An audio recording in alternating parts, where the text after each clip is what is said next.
చిన్న చిట్కా చెప్తాను, సరేనా? నేర్చేసుకుందామా ఈజీగా? ఇది చెప్పమ్మా నెంబర్స్. 1 2 3 4 5. ఇది చూడండి, 1 1 2 2 3 3 4 4 5 5. అవునా కదా? ఓకే, నెక్స్ట్ ఇది చెప్పండి యూనిట్ ఫ్రాక్షన్.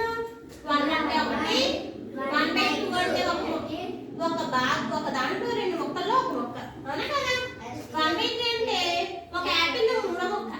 1/4 అంటే ఒక యాపిల్ 4 ముక్కల్లో ఒక ముక్క. 1/5